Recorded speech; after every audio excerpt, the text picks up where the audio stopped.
All right, welcome to Researching Happy, coming to you outside of the studio, if you could call that normal setup a studio.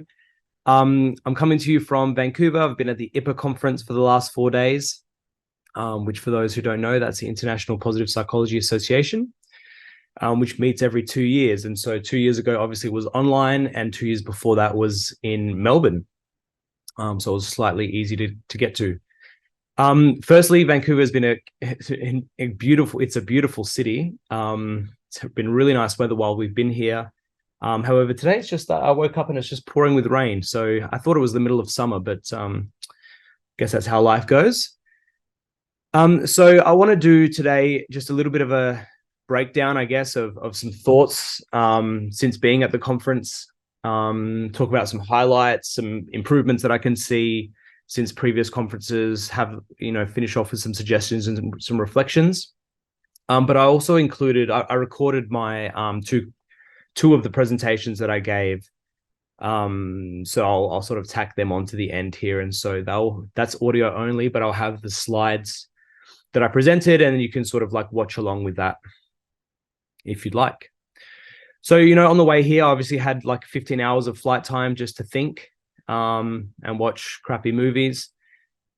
And I was really thinking about my expectations for the conference. So, sometimes I get this sort of allergic reaction to some of the things that you see in conferences. You see sometimes a little bit of nepotism, a bit of elitism, and that doesn't sit too well with me. You see some like super enthusiastic people and lots of Americans jumping around and high-fiving each other and stuff. But I didn't want to come here as a hater, I guess, which might be my natural tendency sometimes. But I was thinking about, what do I really want? What am I looking for the most out of the conference? And I think that was the direction of the field.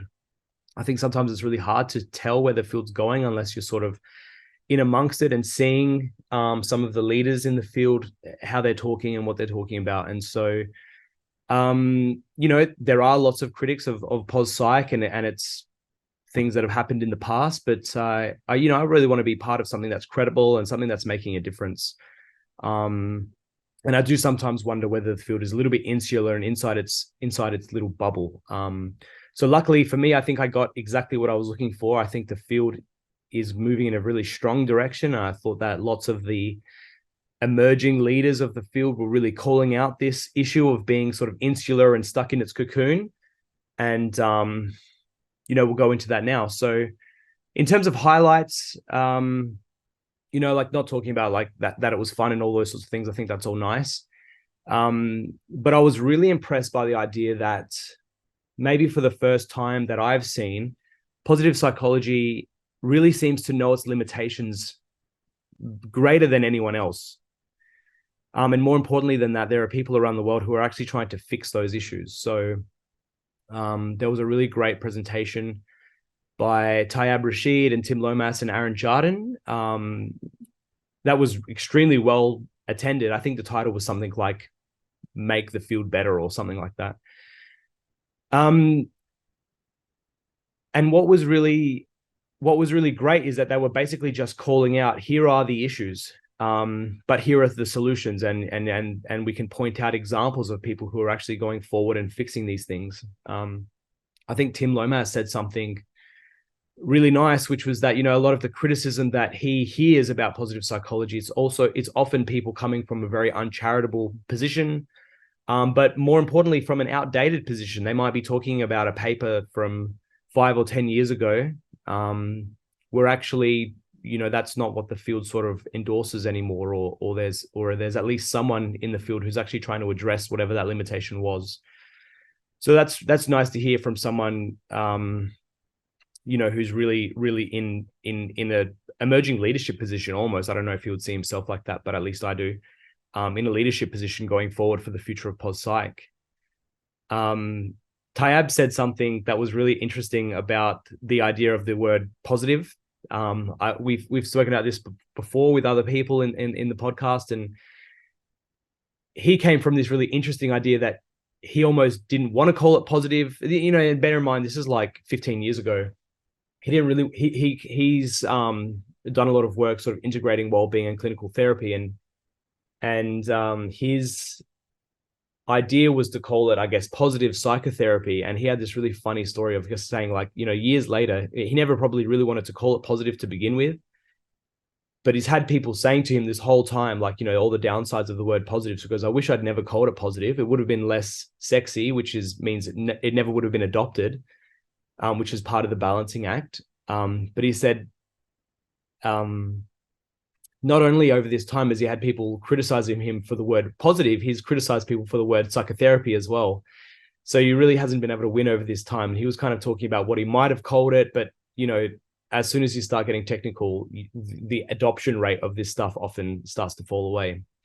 So that was really interesting. Another highlight was how accessible, this is as a group of people. And so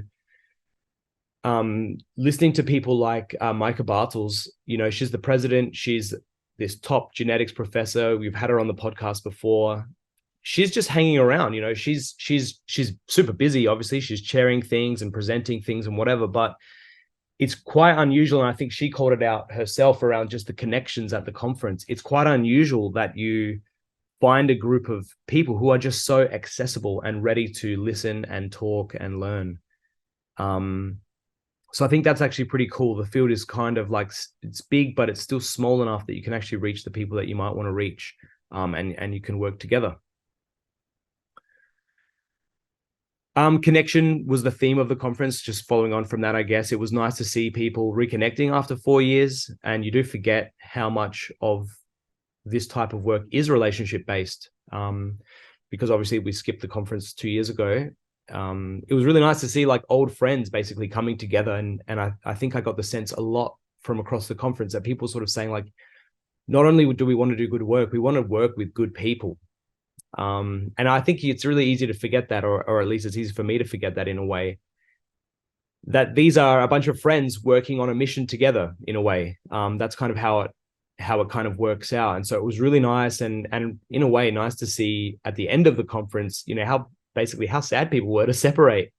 Not that I was getting pleasure out of that, but the idea, like, there are really, really strong bonds from people from around the world, from all these different fields, really, really coming together to work on this cause. A real highlight for me was the last presentation of the conference, which was Professor Elizabeth Dunn, from, I think, the University of British Columbia, or maybe it's BCU. And she spoke about the replication crisis of psychology, but particularly, I guess, applied it to positive psychology. And I think she came from this extremely humble position. Again, I guess on the theme of not being just a hater, but actually being someone that's productive. She really came from this field, from this angle, sort of saying, like, these issues with replication in psychology, and she put up her hand and said, I've been part of it as well, and it's often unintentional, and it's often for probably practical reasons. Like, if you're just trying to get this pilot up off the ground, you don't have the opportunity, or you don't have the funding to come up with these large sample sizes. But I think she did a really good job of balancing, like, much needed improvement in the field, and calls for improvement and higher standards with criticism. So not just being, I think, overly critical or unfairly critical. I think she struck this really nice balance, which is something that I'll continue to aspire to. And as a result, her work is just really impressive, I think. And I mean, obviously that's not just what she does. She's got all this extra stuff that she does as well, but which I definitely recommend you looking up. She's got TED Talks and these amazing projects with the TED Talks team, and I just think that maybe it's the real example of what I'm talking about here, of what I've taken away from this conference, is that, there's a big problem that's been out there in the world, which is this replication crisis. Obviously that for those who haven't heard about it, the idea that some of our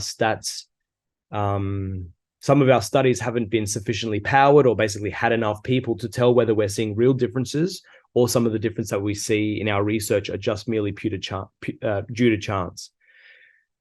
And maybe that's, it's an example how this field is progressing, because I think maybe in previous times or whatever, it might have been easy just to bury your head in the sand about this thing and just say, we'll just kind of act as if this isn't the case.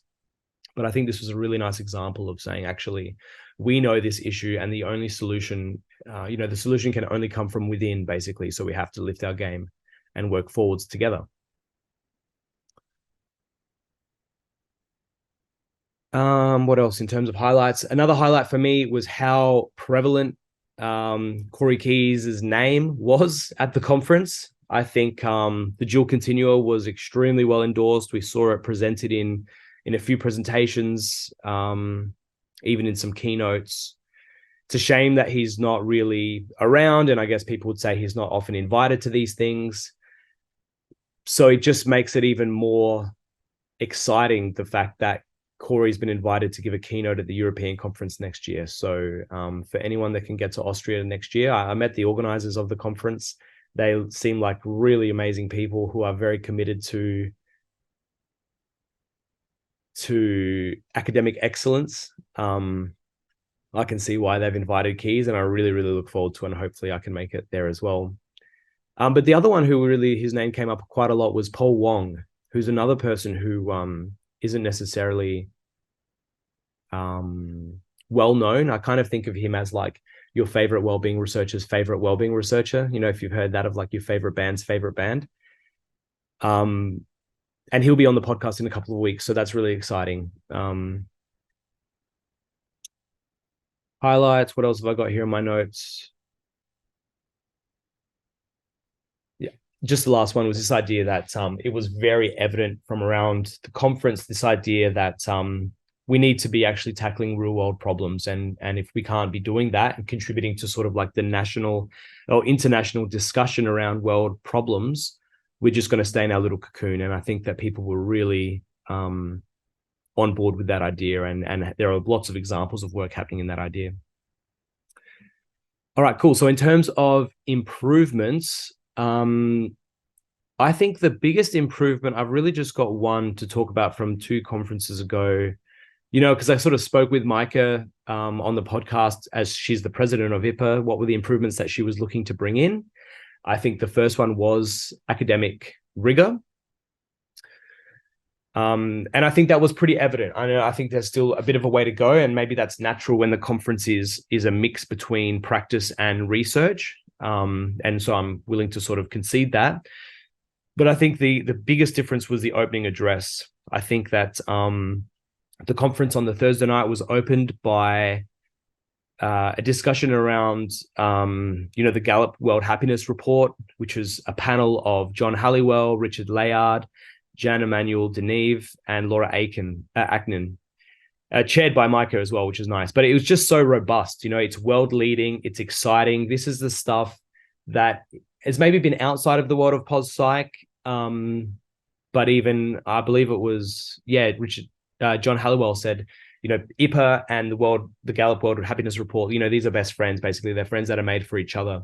And so it's good to see something that is so internationally credible, standing up, basically showing its ties and its roots with the pos-psych sort of movement. If I compare that to the introduction address from 2019 in Melbourne, I won't go into that so much because I'll be falling into that sort of hater bucket. But I think that it's a very stark contrast to have like 4 people who are extremely active in the field doing world-leading research compared to someone who maybe is just sort of giving his opinion on some stuff. Like it's a totally different experience. And I think that it's really set the scene for the rest of the conference. Don't know whether Micah had a lot to do with that, but if she did, I congratulate her. I should mention, I guess, congratulations to the rest of the team that went to putting this conference together. I think it actually went off without a hitch. I think it was basically flawless. And I think that was Andrew Soren and James Kowalski as well. So congratulations to them for putting on something that was so just worked so well. I don't know if I'm just rambling on at this point. In terms of suggestions, I think it remains a bit to me unclear what IPPA's role is, but I think that it has a lot to do particularly about facilitating the environment that I have. So, I guess sometimes the unfair criticism of maybe the IPPA conference is that it's not so rigorously academic, but I think you can flip that and say it's almost its strength, because it's unusual to have such a integration of research and practice in one place. And I think we could basically be leaning into that a little bit more, because there are lots of practitioners who are aware of the research. Maybe they want to know more about it, but they're probably the people identifying the gaps, when they're trying to make a recommendation. They say, actually, I'm not able to make this recommendation because the research hasn't caught up to this problem. I think that's a really natural facilitation role that IPPA can take, particularly if you think that practitioners are probably collecting data and they could be, facilitating almost real world data collection settings for academics to sort of answer and close some of these gaps. So I think there's probably something that could be done there. That's my big one for that. But I guess in terms of final reflections, like I say, I think the big one is, the big eye opener for me is, this idea that IPPA is not, it doesn't ever advertise itself as a research conference. And that's probably something I've put on it in previous years and said, well, this doesn't look like a traditional one. But like I said, I don't think that's a weakness. I think that's its strength. But we should be sort of trying to turbocharge that, I think, as an association. It was nice in terms of reflections, just that there was a lot of endorsement for the work that we are doing, which was really pleasing. It feels like we're sort of right on the money with what we're aiming for, particularly around improving the efficacy of interventions. And also the big one was clarifying the literature, really getting on the same page with what do we mean by mental health and well-being. Probably my final reflection comes from something Lindsay Odes mentioned on his podcast here on Researching Happy. And he was a notable absence. I think he's been pretty busy, but he was another one probably up there with Keys and with Paul Wong. And probably I'd throw Todd Kashdan into that mix as well, people who were like mentioned above and beyond the fact that they weren't there.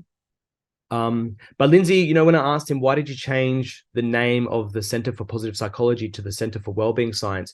His answer was, because we do much more than psychology, I guess, that we have a really multidimensional remit. And that was kind of in the back of my mind while the conference was happening. And I do wonder whether that, the rationale that Lindsay applied to his center actually applies to the whole of psychology. And I think some of the strongest examples from the conference really were from people who were multidimensional. They tie into post psych, but I think their skill set actually comes from somewhere else. So, Micah Bartels, genetics; Tim Lomas, philosophy; Susie Green, coaching; Tyler Vanderwill, epidemiology; John Halliwell, economics. They're kind of like the who's who when it came to like most impactful presentations. And so I do wonder whether the psychology part of positive psychology soon becomes not irrelevant, but I don't know. I can see the fact that I guess each discipline probably does want to own its own little piece of the world, but IPPA is already sort of invaded, if I can say that, invaded by every other discipline anyway. So why not? Particularly when it's like some of the best work that's happening. The thing that I think I didn't see very much of was mentioned by Tim Lomas, I guess, which was this idea that, research is all well and good, but we still need to see practice, but particularly in terms of policy. I didn't see too much, maybe I missed it, but I didn't see too much about policy and how this can actually influence differences. Tim sort of said something about comparing how much work goes into an ethics project for a study of 10 people, whereas a minister with just a sweep of a pen can change millions of lives for better or worse. And so I think that might be something for the future. And the last one was really just that there was a lot of positive endorsement for the work happening in Australia. I think people looked at Australia as a bit of a shining light when it comes to wellbeing work, and maybe that's something that we in Australia probably lose a little bit of sight on. The fact that a lot of positives have occurred and a lot of movement has happened, but because we've just kind of got our eyes on the prize of what we really want to see, we maybe miss some of the progress, and that might be something that we need to celebrate ourselves. So that's it from me in terms of summary. I hope that was interesting. at least in a small bit. I'd love to hear back from people, hear from your ideas of what you got out of the conference. You might have come with different expectations. I didn't really get the sense that anyone didn't have their expectations met, I have to say, so that would be cool. But I think people came with very, very different ideas of what they were looking for. So yeah, let me know. What I'll do next is I'll tag on my 2 presentations. So the first was a 10-minute summary of the work that we've been doing in the measurement, that sort of measurement project on getting on the same page of what do we mean by mental health and well-being. Halfway through, I had a bit of a heckler, which is always a bit of fun. And I think the audience gave a big laugh at the end when I sort of was able to deal with him a little bit, because it was just a bit like, sometimes people aren't really, they're sort of half paying attention. They've got sometimes like a really strong opinion and actually we're actually agreeing. So listen out for that. Hopefully the audio picked up what the questions were, but I think you can figure them out anyway. And the second presentation was a 20-minute taster of the Be Well plan. So this was really talking about a lot of the stuff that we spoke about with Yup in the episode with him about why did we build a wellbeing program, what were our intentions, how sort of detailing the rigor that went into it, and then the outcomes that are coming out from it. So thank you very much. And regular programming of the podcast will start again soon. So really appreciate you guys. And yeah, let me know what you think.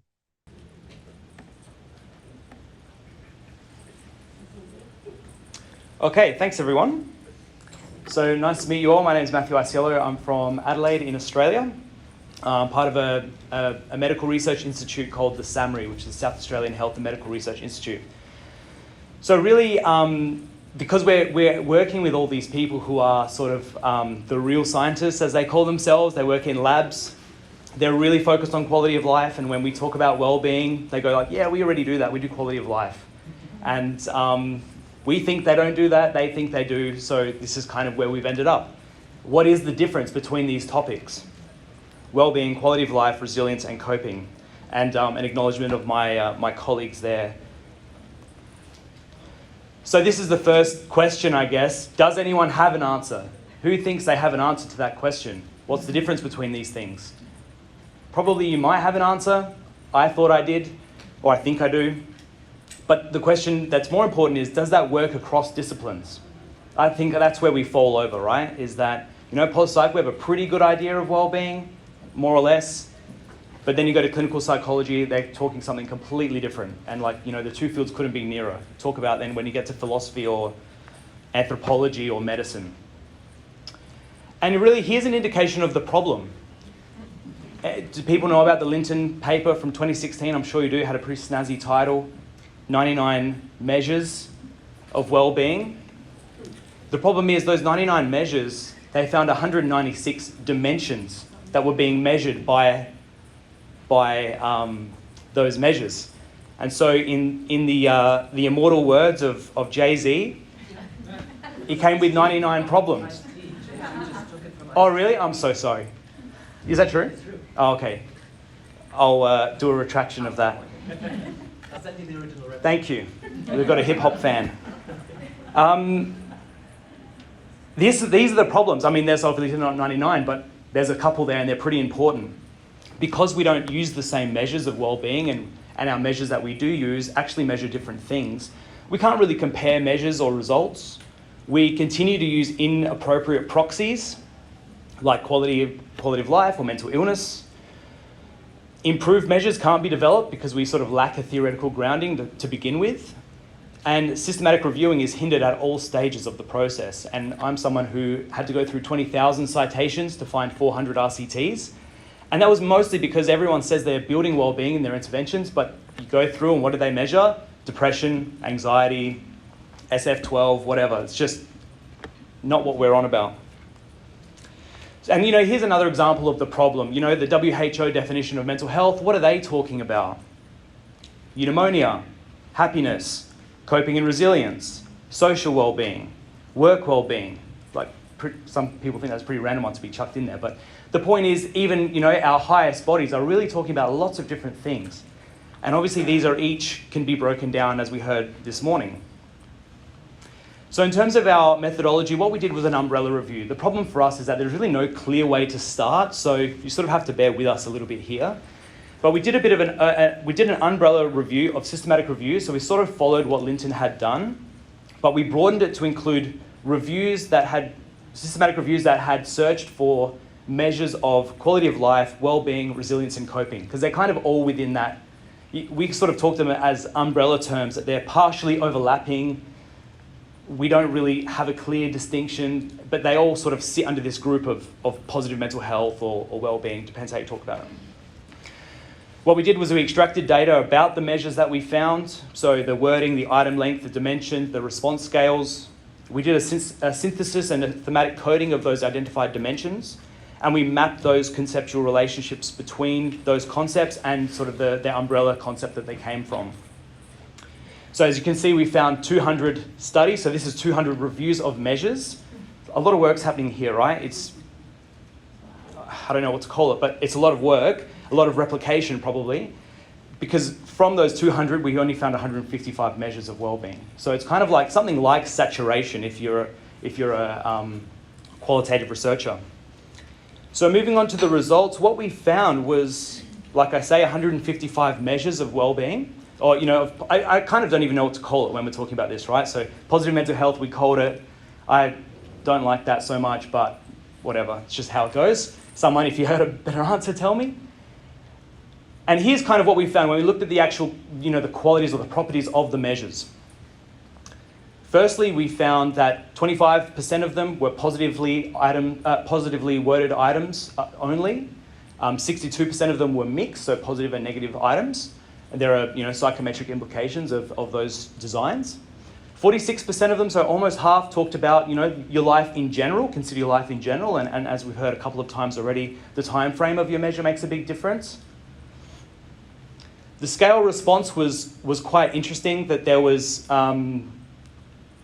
really an overrepresentation in a way, 61% of items responding with a 3 to 5 point Likert scale. There was 30% on the 6 to 7 point Likert scale and 10% with a 10 to 11 point Likert scale. And so I'm not a expert psychometrician, but as I understand, there's not a lot of guidance in the development of some of these Likert scales, but as I understand, that 6 to 7 point Likert scale is the optimal. I'm getting some head nods. Hopefully these are statisticians that are looking at me. And we're really sort of missing the mark there, basically, as a field. We're missing the mark there. The next is the number of items. So basically, I don't have to talk about that one too much. There's a lot of short items, which is fine. Oh, there's a question? Yeah, quick clarification question. Like, doesn't that make more than 100% 61 plus 30 plus 10? Some had mixed. Yeah, thank you. So that's a good point. So the percentage there is, especially the quality of life measures that came through, they actually had mixed scales. You're right. So I should have pointed that out. So you definitely are one of the statisticians. I like it. But then this was probably the most interesting result, I think, from this part of it, is the response format. There are lots of ways that you can structure your Likert scale, whether it be intensity, so how much did you feel this thing, agreement, how much do you agree with that thing, frequency, how often do you feel it, and similarity, like very much like me, very not much like me. And this is again a place we thought was actually a huge gap in the literature, because there is no real, as I understand, to my knowledge, there is no recommendation on terms of what do these really mean. I think there's a little bit when it comes to affect about the idea of frequency versus intensity, but it kind of stops there. And I think this result almost reflects that it's almost even across the board. People have basically made their choices. But where I think this becomes really interesting is we created this sort of concept map. And so the location of this is sort of semi-arbitrary. So, this is really a starting point for us. The idea was that I've realized I actually missed this in my slides. From those 155 measures, we actually found 400 different dimensions in those measures. So of course, that's not the case. Some people talk about positive affect, other people talk about happiness. There's energy levels versus vitality. We went through and actually found all the definitions of how they were defining these things, and even the items that they were using. And basically where we saw that they were overlapping, we were able to synthesize them. And so those 400 and something turned into these 21 that you see here. And what's visualized is how commonly a certain dimension came up from a review of quality of life or a review of well-being or resilience or coping. So what you can see, so the relationships between the dimensions don't mean anything. It's just the relationship between the dimensions and the colored nodes that you see. You see that there are some pretty common measures, pretty common dimensions, particularly shared between well-being and quality of life. Happiness, autonomy, optimism, sense of community, meaning and purpose. There were some that were very unique to quality of life, and I'm so glad that this was sort of validated by the discussions this morning with Tyler Vanderweel and Tim Lomas, that things that we in positive psychology have probably overlooked: personal circumstances, physical health, activities and functioning. These are really unique to quality of life and didn't show up really when it came to sort of this idea of well-being. Obviously, well-being had some unique aspects as well that you can see, things like self-congruence, engagement, which was really about sort of flow. And then resilience and coping as well really just brought these more coping styles to the world, but also this idea of calmness as well. Could you talk to the placement of your words on the chart? Yeah, exactly. So something like autonomy, which was right in the middle, that means it was basically, it occurred equally, proportionally in the reviews of measures of well-being and quality of life and resilience and coping. And the word calmness? Calmness was very distant from quality of life. A bit more, so like roughly the breakdown, I don't have it on the top of my head, but it might be something like, 50% of the time it showed up in resilience, 30% in well-being, and it would be less than 20% probably for how far it is, but in my example, 20% away. Does that make sense? Yes, it does. But of course, it does raise philosophical questions. Why would quality of life not include more of a recognition of the importance of self-congruence and calmness? Sure, and look, this is very descriptive at this point. This is just merely, this is what we've found most commonly occurring in the literature. We're not making any statements that, this is the model of mental health. We're not talking about that. Right. There are certainly things that are missing. I think there are things that potentially could be split into two or that could be merged. We haven't made any of those sort of declarations just yet. This was just, mostly I think it's just out of interest in a sense that... Like this is a literature review. Yes. And in reality, even the definitions and people's agreement to what words mean is in question. Absolutely. No, I agree. And I'll talk about some of the next studies that we're going forward through with this work, and we're like, I agree with you basically is what I'm saying. I don't know why that's funny. So next studies, this is where we want to go. So basically, in terms of those 155 measures, we've actually got all of the items, like the actual questions that we used. That's more than 3,500. What we've been going through now is a process of resorting these items into those thematically analysed dimensions. And we want to sort out this item bank. I don't know if people are familiar with the term of item banks, this idea that, here are all the items that have been used to measure these things. Some will be terrible, and we've found lots of them. Questions about noticing the smell of fresh bread, which someone pointed out is a baker's well-being, apparently, but anyway. And so we're going through this process of resorting these items into these dimensions. They call them buckets when you're talking about this kind of approach. And we're wanting to statistically start to understand when we measure it this way with more consistent, with a bit more of a consistent framework around it, what are the psychometric properties? Do we see that these dimensions actually hold up psychometrically? And hopefully towards this idea of a taxonomy of well-being, this idea that can we stop using different language to mean the same thing, or the vice versa, like the jingle-jangle fallacy? Can we get on the same page as a field and start to progress, together? So thank you very much. I've started a podcast that I'll just tell you about basically. It's called Researching Happy. I'm recording on my phone. Hopefully this is working, which will be on there. But interviewing different researchers from around the world, sort of mostly they've been outside of PosPsych, to be honest, because I think there's lots of expertise around. And thank you very much for your time.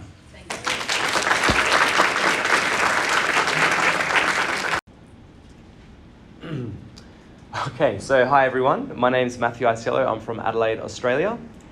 And what I'm going to talk about today is this program that we've spent a couple of years developing called the Be Well Plan. So what we'll do is walk through a bit of a rationale of what we were thinking about when we were trying to come up with this new program. We'll try a little bit of the content, and then we'll run through the design of the program and its evaluation and outcomes. So the idea with the Be Well plan was to create a program that's effective regardless of the context that it's delivered in. So for a bit of context about the work that we do, we work across lots of different organisations across the country in Australia, and there are lots of shifting, contexts that we find ourselves working in. And so this idea that this kind of more traditional approach that researchers take, which is like, here's our program for firefighters, and now we have to recreate it for first responders of some other type. This idea that there's these huge differences between these boxes of people is not really actually the case, and you find more variation within groups than between them. And so that's sort of where we're coming in, is how can we come up with something that works for people regardless? So how can we allow them to sort of tailor it to themselves? So the first thing we're really focused on is the idea that we've really overlooked well-being as a viable strategy for preventing future mental health concerns. We really need to look beyond targeting distress or well-being in isolation, and so obviously here we're trying to bring them together. Trying to bring in an understanding that our mental health is unique and that we need that personalisation for individuals regardless of what context we're in. And this idea that we want to see long-term impact, and to do that we need behaviour change habits. And so this is really sort of the philosophy of the program. It's a 5-week program. People come in and we invite them to have a bit of an experimental mindset to learning. And so we'll go through it in a minute, but we've found a range of different activities that are evidence-based to improve well-being. We invite people to choose an activity. We have some sort of some ways of helping prompt which activity they might like to choose. Try it. It either works for you, then you add it to your strategy. If not, choose something else. And it's this process of learning, basically. If you like it, then you can try and turn it into a habit. So we'll quickly go through one activity just to get a bit of an idea of what we're talking about. And this one's really popular. It's something called meaningful pictures. So a lot of the activities that we run through in the program, they're very much oriented towards something unhelpful that we commonly do. So meaningful pictures is here to sort of be a more useful strategy than something like the negativity bias, where we're often focusing on what's going wrong with our lives and we notice all the problems of our day. This is an alternative approach to actually start to bring that focus of the resources that you do have in your life and the sources of meaning and strength and the things that you have around you that actually make you feel well. So we know that meaning in life is a cornerstone of our well-being, and pictures can be a really good way to reflect on the resources that we actually have. So, think of your family, your study, your work, your hobbies, the places you live, the food you eat, the travel that you do. So I'm going to have a go first. So these are 2 photos that I've taken. One is from, that's a beach in a beach town in Australia called Robe, where I actually lost my wedding ring. And it's gone. But so don't think this is like a positive story of finding it. But this is a photo of my father-in-law. It's freezing, like in sort of winter, walking through, helping me to find it. And it's just like this nice thing where you go, it's actually really nice to have people that would help you do something as dumb as try and find a ring in the middle of the ocean on a freezing cold day. And the other is like an easy one in terms of source of meaning and in life, which is my 2 kids. And I really love this photo because it's kind of a hug, it's kind of a tackle between a brother and sister. You be the judge. But these guys just really are always there for me, basically, rather than me being there for them. So it's your turn now. I'm going to invite you to pull out your phones. I'm guessing you've got them on you and you've got thousands of photos on there. The instruction is to choose just one photo and reflect on what it is in that picture that means something for you. So this isn't necessarily about the photo itself. It doesn't matter if we're talking about big lavish holidays or things like this. This is often just really little things. But most importantly, to focus on what it is that actually means something to you. So have a go at that and try sharing it with the person next to you.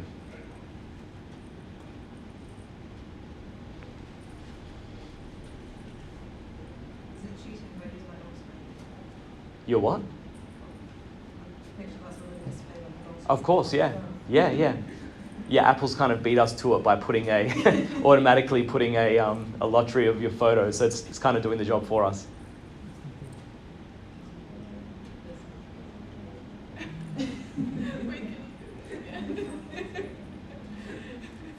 So, what kinds of things were people showing? Other people. Other people? Yeah? Pets, maybe? Experiences? Anything other than that? I mean, the experience here is a little bit about them. Yeah, yeah. Yeah, I've been thinking, I have no evidence to back this up, but if I had to choose a way, if I had like 30 seconds to meet someone, it would be through this activity. I think you learn so, like, the sort of like effectiveness per second is pretty strong. But anyway, so getting back to the Be Well plan, so that's like one example activity. But really the question here is like, did you enjoy that?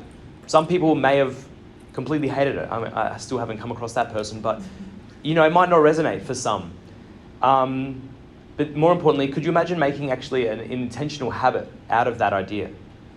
And if so, how would you do it? So in the program, we have this idea of a habit statement, which comes from the Tiny Habits work, where this idea of getting very, very explicit and clear about how it is you would actually make a habit out of this activity, or you know, any of the activities that the participants choose.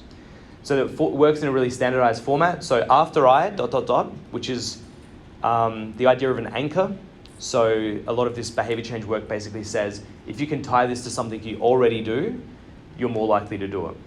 So after I come home from work, wake up in the morning, make a coffee, get in the car, whatever it is that works for you, I will practice ... whatever this habit will be, meaningful pictures.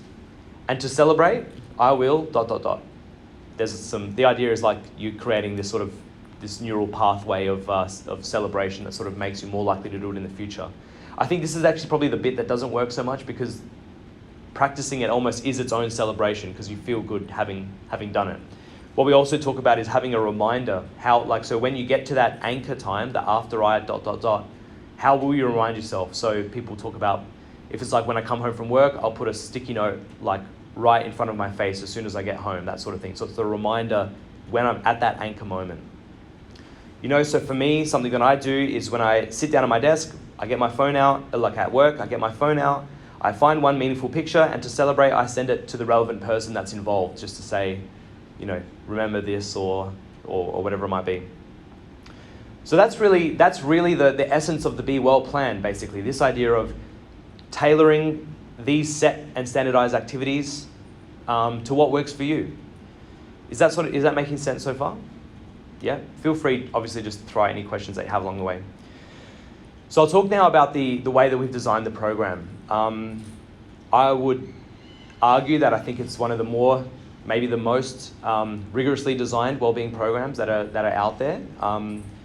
And here are the main components that went into its design. So we worked with a multidisciplinary team of mental health and wellbeing experts who designed the program along with us and our team. We learned from training thousands of people. So in my home state, we've been doing this since about 2015. And so we had about 5 years of delivering different wellbeing programs and a lot of the knowledge of what was resonating, particularly with Australians and the Australian audience, you know, what was working for them, really went into a lot of this work. The program's underpinned by a very, very large systematic review that our team ran, which we'll talk about in a little bit. And it's developed using a very rigorous protocol, which is called intervention mapping. So I don't know if people are familiar with that, but it comes mostly from public health. So intervention mapping is this idea of being basically very intentional with the design of an intervention. And it involves these 6 steps. I won't go through the detail of all the steps, but the idea is really that it's about firstly being very clear with your definition of what the problem is. So actually doing a bit of a needs analysis to understand what is it specifically that we're trying to achieve here. You know, there's a tendency always to say like, we need an app, you know, or we need a website and that's going to fix the problem. People haven't really focused on what is the problem actually.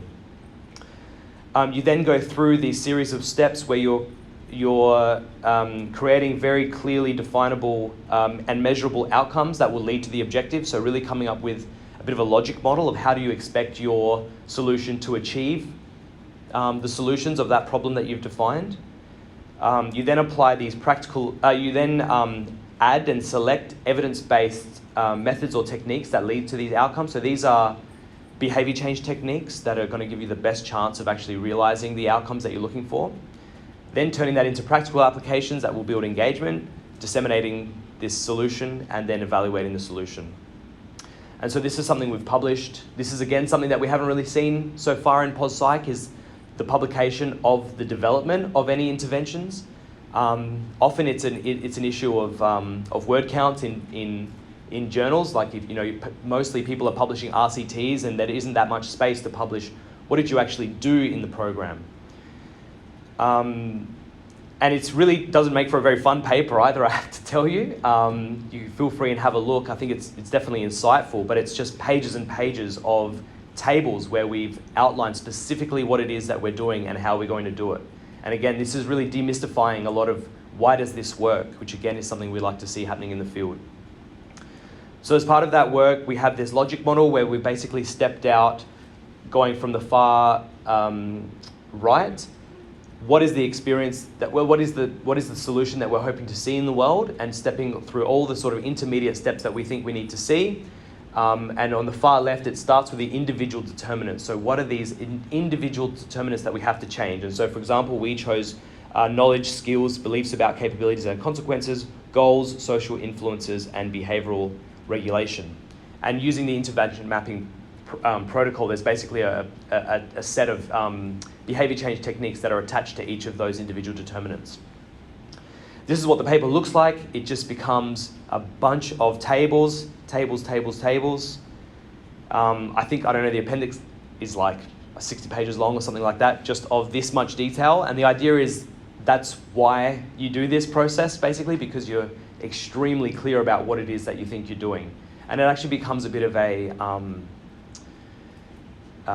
auditing tool, basically, to say, we said this is what we're doing. As part of our evaluation, are we actually seeing these things, and are these things leading to the changes that we expected to see? So then the next question is, where do these activities come from? So we practice meaningful pictures.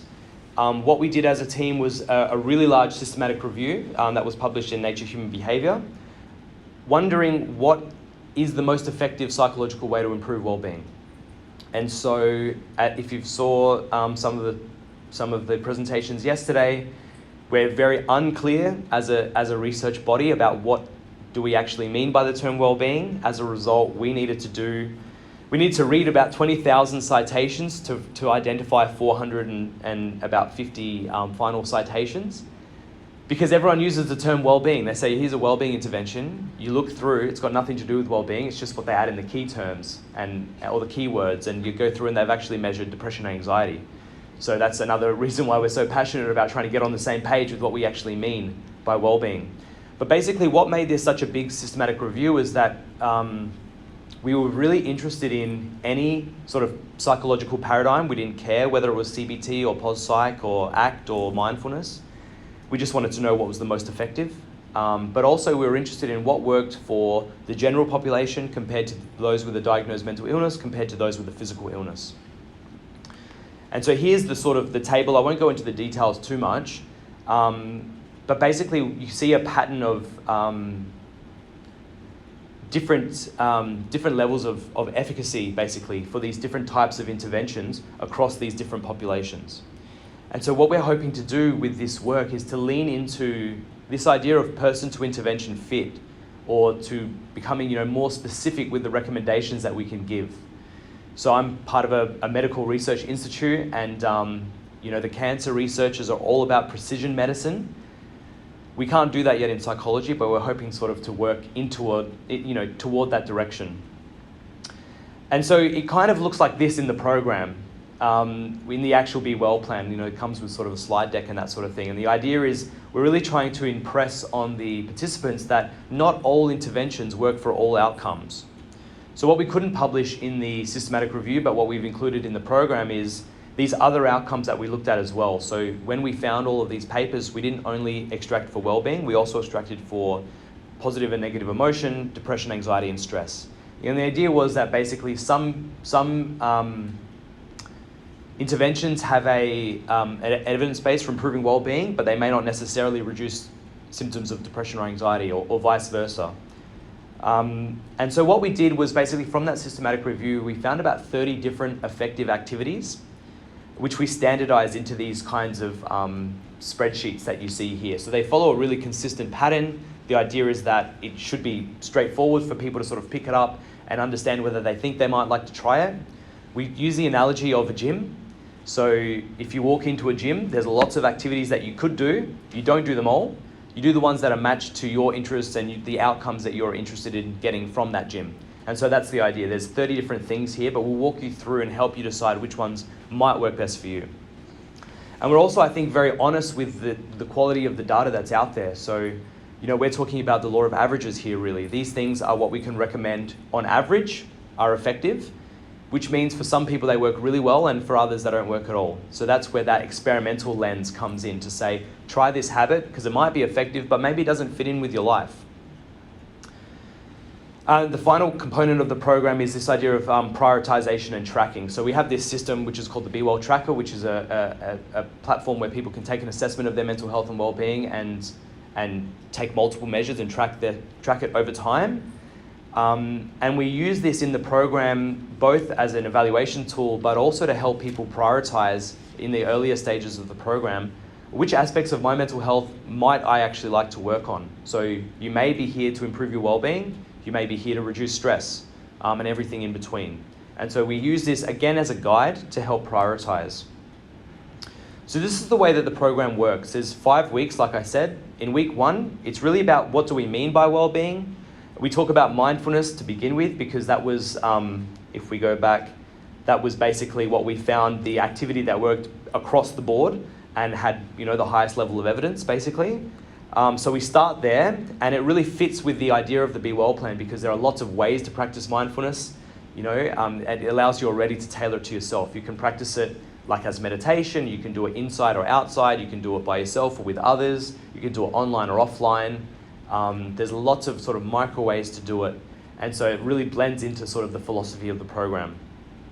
And so they decide an activity to practice at the end of that week. We give them sort of like 7 or 8 different mindfulness activities, and we try and set a habit statement to go away and try that thing. In week 2, we start with a reflection. How did that actually go? Because we're wanting people to learn from their own experience of, it's the classic thing that everyone says, I'm going to wake up at 6 a.m. every morning and do 2 hours of mindfulness and 4 hours on Sunday. And then lo and behold, they come to week 2. It didn't happen, right? Of course. And that's part of the learning curve of the program is understanding how can you embed these things into your life with as minimal interruption, to be honest with you, because a lot of interruption is not going to lead to sustainable changes. Think of crash dieting and things like that. We also have self-compassion built very intentionally into week 2, the idea that things get in the way and we're here to learn. And it's also then again, it's one of those things that's contrasted with self-criticism as a more effective strategy. In week 2, we take that mental health assessment and to help people prioritize, like if there was a mental health outcome that we'd like to focus on, whether it be resilience, well-being, anxiety, stress, or depression, which of those would you like to work on? And will help you sort of find an activity that's going to give you the best likelihood to address that thing. In week 3, we talk, again, it always starts with a reflection, but in week 3, it's about the resources and challenges in life. That's where Meaningful Pictures comes in.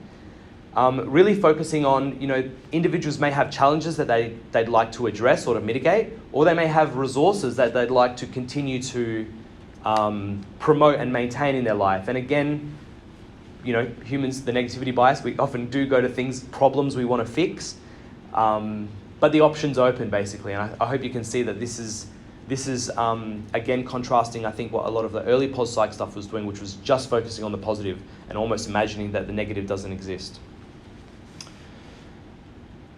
In week 4, we talk coping styles, and we actually make, again, this is kind of, again, the contrast is between avoidant coping versus 4 of the more practical, useful approaches to coping. And we help prepare people for an upcoming stressor. So this is where, again, we get very practical, where we say, like, imagine something that's coming up that's going to be stressful in the next month, whatever it might be. It can be big or small. And the idea is, what are some of the practical things you could embed in your life or in preparation for that stressor that's going to make you actually cope with it? And it can be actually facing the stressor head on. So like problem-focused coping. It might be mitigating your emotional response to that stressor. If the problem can't be addressed. So like emotion-focused coping, and we go through all the way through to sort of help seeking as well. And then finally in week 5, it's really about tracking progress and an evaluation is what has changed. So people take the measurement again and they can track their own progress to see if the outcome that they were interested in has changed. Of course, considering what's happened in the last 5 weeks, because there could have been any number of tragedy or joy that's happened in those last 5 weeks. So it's about being very, very realistic. This is not a promise that, you're going to go from 2 out of 10 to 10 out of 10 and you're going to stay there. So it's about that idea of having realistic optimism of what we can achieve and what we have achieved in the last 5 weeks, and sort of finalizing your Be Well plan, which is your combination of those strategies with this idea of best possible self. So how can I continue to use this past the life of the program and get to this idea of the best possible version of myself in the next 6 months or the next years. Any questions so far? Yeah?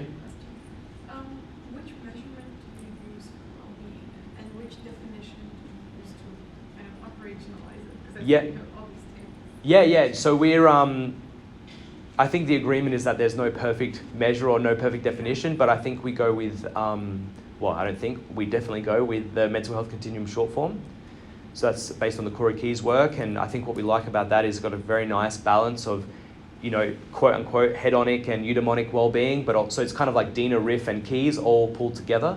And I think that really resonates with people, and it again sort of works in line with the philosophy of the program, which is like, again, there's lots of aspects of your well-being. You might not actually care about all of them. We talk a lot about social well-being, and I was delivering the program the other day and someone said, I'm not that social of a person. Does that mean I don't have well-being? And it's like, no, it's really individually defined. And if some people being at a party like last night is their idea of well-being, that's not my idea of well-being, of what it means to be social. So it's very, it lends itself to that individual sort of tailorization. Hey, we had fun yesterday. Sorry? I said, hey, we had fun. You had fun yesterday? Yeah. Me too, but I had to get out of there at some point. And so here's a bit of an evaluation, and I can sort of breeze through this pretty quickly. So basically, we've got to date an uncontrolled study of the program during COVID. So for us, this was really a pilot study. We actually trialed a pilot study. This was face-to-face in groups in February of 2020, and we thought this is working so well. It's perfect. Group, face-to-face, it's going so well, and then obviously turned around the corner there. So we quickly went to being online, but so this was right in the early days, basically, of the pandemic, and basically we've seen in this study, again using the mental health continuum short form and DAS-21 for distress, quite large, sort of medium to large effect sizes across well-being, life satisfaction, depression, anxiety, and stress. So really pleased that all that additional rigor that went into the program was resulting in a program that was more effective than the average well-being intervention. I guess more relevant is the randomized control trial that we were able to complete in university students in South Australia. And this was with 215 participants randomized, again, during that sort of COVID window of 2020 and 2021. In this one, we used the Warwick Edinburgh Wellbeing Scale, and we use CD RISC, PHQ-9, and GAD. This is published in JMEA Mental Health. And we saw really similar, consistent results.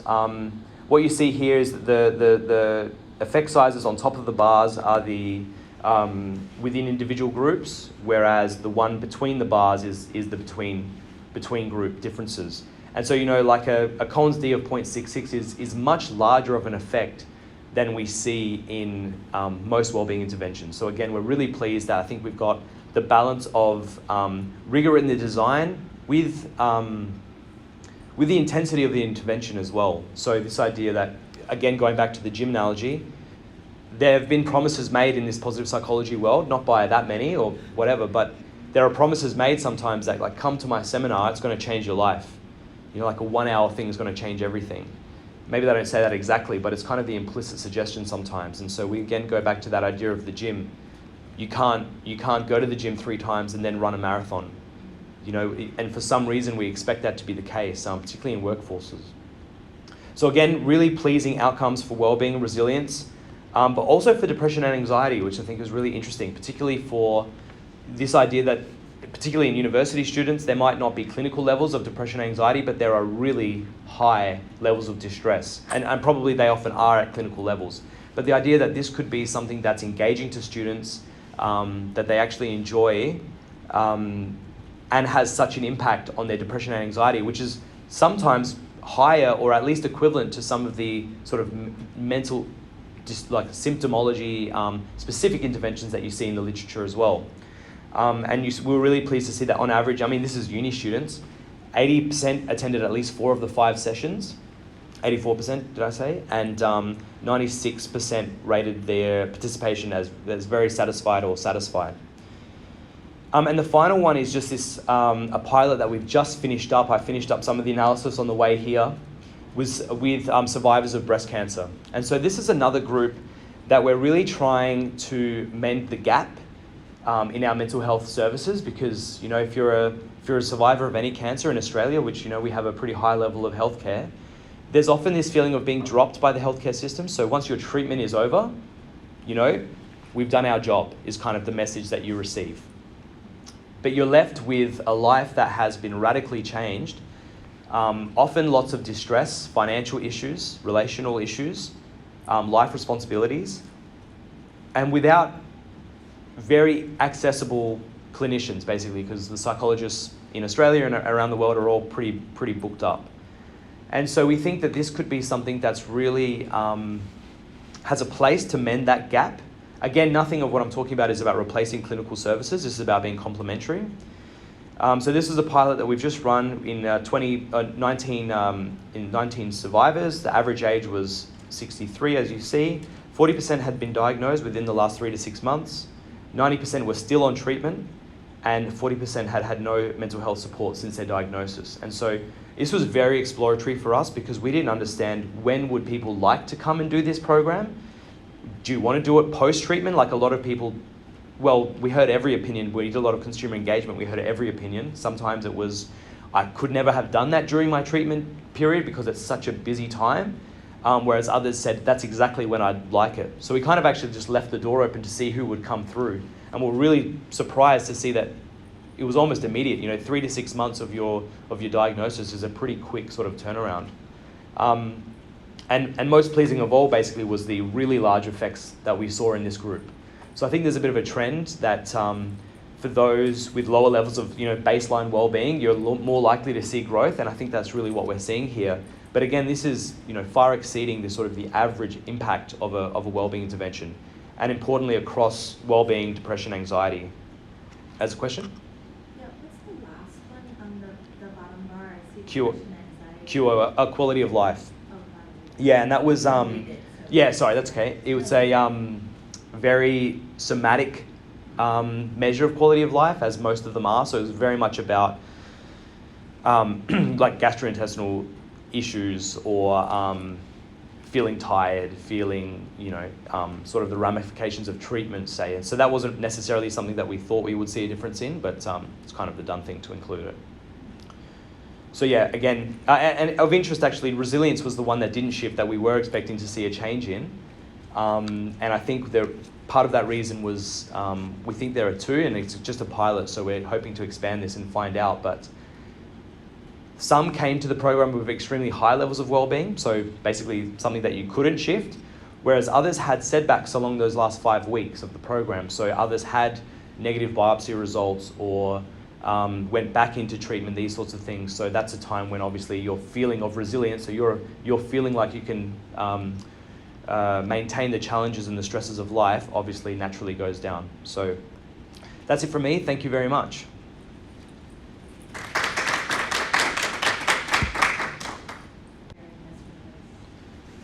What do I hope will happen? That you all go away with, you mean, or? Yeah. Like, are you hoping he'll take it and go do stuff with it? Not necessarily. I mean, that would be interesting. I think what we're hoping for, so we're sort of a unique setup, that we're I work for basically a for-profit business within a charity. And so we're not able really to win preventative mental health research grants in Australia, because they almost don't exist. And so to be able to fund the work that we do, we actually sell the Be Well plan to different workplaces. And so every now and then we can do the work that we really want to do, which is, we want to do the stuff in workplaces too, I guess, but things like the more social good enterprises like survivors of breast cancer, which there's really not much funding for that sort of stuff. And so we have sort of ways that businesses and organizations can adopt the Be Well plan and sell this on, basically. But that's not necessarily what I'm here for today. I think we're really committed to trying to be as rigorous with our design and the research that we do, and really pleased, I think, to be here at the conference where we're seeing that that's the trend of the rest of the field now too. So, yeah. That is fascinating. And then I just one question. Yeah, it's fine. Do you know what percent of the people served were like part of the clinical population? Like separate from the breast cancer survivors we have, but just mental health clinics? Yeah, they were all in workforces. So not that really means that much, but basically the average we continue to see, because we do measure, we often generate reports for the organization, and we just see the 1 in 5 basically. So this is not a clinical diagnosis, we don't measure that, but in terms of the level of distress, we do see this sort of 1 in 5, which holds up to basically the Australian statistics. So sometimes it's more like 2 in 5. And are there like demographic questions asked, like disability, socioeconomic status, things like that? For the RCT and the pilot, we ask those questions because they're sort of more like research questions. More like research studies in the way that we operationalize them. Whereas, excuse me, for the uncontrolled pilot, that was really just using the data that we collect in our workforce work, basically. So when we're working in a workplace, they don't really want their staff to have to do really long surveys, basically, which you can sort of afford a bit more in proper research studies. Thank you. No worries, thanks. Yep. I really appreciate your work in terms of not just showing the intervention, but showing the reasoning behind it and the frontiers in sight. Yeah, thank you. So have you thought about whether, as a field, we should perhaps require that, and maybe one of the solutions is requiring it to be posted in something like Open Science Framework or Yeah. background for publication. Is that something you thought about? Absolutely. I think that a lot of fields do have standards of reporting. We definitely don't have that. You've heard lots of criticisms, I think, of the field while you've been here, and maybe you came here with your own. But I absolutely agree. I think the truth is that most wouldn't even have that, to be honest with you. And I don't know whether it's the fact that we've taken the more of a public health approach that is a little bit more rigorous in its reporting, that we've sort of had that as a luxury basically to rely on. But it's definitely not something that we're that familiar with. And so it was one of the challenges that we had when we did the systematic review, was dividing up, well, what is a CBT intervention? What is a mindfulness intervention? Because where does mindfulness-based CBT fit, right? And so you go to the methods and you look at what did they actually do, and there's less detail than I've presented in this slide. It's like literally just, here were the things that we said. There's no understanding of which were more emphasized or less emphasized. And that was really across basically all of these things, that often the skills we were unable to sort of understand what they were, and they went into a bucket which is called multi-theoretical interventions here, which is just basically we couldn't tell. Either you explicitly told us that you mixed two, or we just couldn't tell. And I would love to see that as an idea, absolutely. On your final slide, you reference your podcast. Yeah. Can you talk a little bit about that? Yeah, thank you. I started a podcast about researching happiness. I've got about 15 episodes out there so far. I do one a week. There's an episode with my colleague Joep van Achteren where we talk about the Be Well plan, who couldn't be here because he's gone home to see family in the Netherlands, which is amazing. So there's a bit of a deep dive into that sort of thing, and probably make some funny comments about the field of pos psych if you're into that. But I'm just hoping to sort of give a bit more of an experience of what are the stories that happen behind the studies, basically, when it comes to this field. And I've actually been pretty intentional about being multidisciplinary. So we've had philosophers, we've had economists, theologians, sort of public health epidemiologists, and a couple of people from pos psych as well. Yeah, thank you. So as a practitioner, I think that's first app I've seen. I want to recommend it to my clients. Okay. So that's brilliant. I was curious about, like, one of the first things you said about the structure of, like, implementing, like, an attention to, like, maybe habit. Yeah. And how setting an incentive for oneself might backfire, like, in order to, like, reward yourself for, like, KPIs. It got me thinking about the undermining effect of intrinsic motivation. I was wondering if you put any thought into that. The undermining effect of intrinsic motivation. Yeah. You're definitely the philosopher. Look, I think we're not at that level really of going down there. I think we're really explicit that everything has a dark side basically if you overdo it. We really nail that, I think, with self-compassion. This idea that, particularly if you go into like male-dominated industries, they don't like hearing about self-compassion, I think, at the start because of what they think we're about to say. And they like self-criticism, basically. Like, I think that's the experience that we've heard. But this idea that we're not, by saying self-compassion, we're not saying never hold yourself to a higher standard. That's what they hear. They hear higher standards are performance and criticism. So compassion undermines that. And so I think we're really clear that, everything has its use until it becomes unhelpful. And I think that's where we're sort of saying again that would probably fall into that bucket, but it's not something necessarily that we've discussed too much. Yeah. The thing is, like, with the design of an app like that, I always think there's like a sweet spot of like how much gamification is like enough to Yeah. and how much is too much. Sure, and actually, I was wondering, like, do people really need Sorry. to form an intention to reward themselves? Yes, I know what you Like, mean. looking at some pictures that will make them happy. Yeah, you're right. So that is, so just to be clear as well, the program, there is an app that goes with the program, but we've very intentionally not made it an app-only intervention. So it is this group-based intervention. If you want to use the app to sort of use it as your scheduling tool and set reminders for yourself, you can. But the main driver is this group-based format. So it can be done via Zoom, and we've been doing that really well so far, but also face-to-face too. And so in that regard, yeah, I do agree. If you're setting the motivation to get some gamified reward on an app, then I think there is going to be an issue there. Yeah, thank you.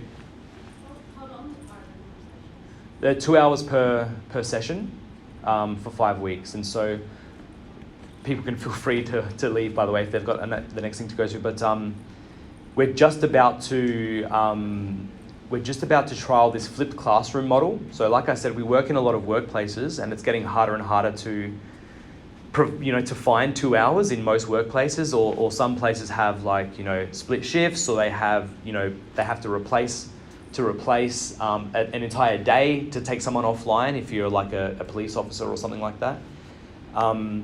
So we're trying this flipped classroom where we've actually pre-recorded a lot of the content, which is sort of the explicit teaching moments, that people could watch them in sections throughout their week, however it would work for them. But it's almost like 3 or 4 minute clips that you could watch before the week, and then come together in some other format, whatever it might be, face-to-face or otherwise, where you could do the more self-reflection and sharing activities.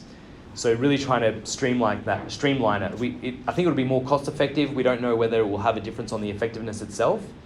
But we're hoping that it leans again into the sort of the philosophy of the program, that this is autonomous, and this would make it actually a bit autonomous for the organization that's delivering it. So if they say, you know what, we're going to do this as a team over Friday lunches, or we're going to do it in work time or whatever, it's just a bit more flexible. So we'll wait and see what happens.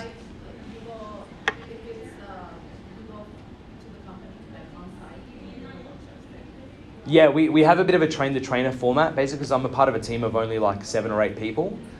And so what we do is we upskill trainers within organizations often. So if we work in a big organization of a couple of thousand people, say, they might have 2 or 3 trained trainers who can speak the language. Like we work in the prison system. Like, prison guards don't really want to hear from me. I sit at a desk and use a keyboard and stuff. They don't want to hear about that when they're in their workplace, have the threat of physical violence every day. So for me to come and talk about gratitude, it's not that authentic, basically. Whereas to hear it delivered by someone that they trust, that speaks their language, that understands, and almost probably already has a trusted relationship with many, is also, I think, a bit of the secret of the sort of the implementation success as well. No worries. Thank you, everyone. Cheers.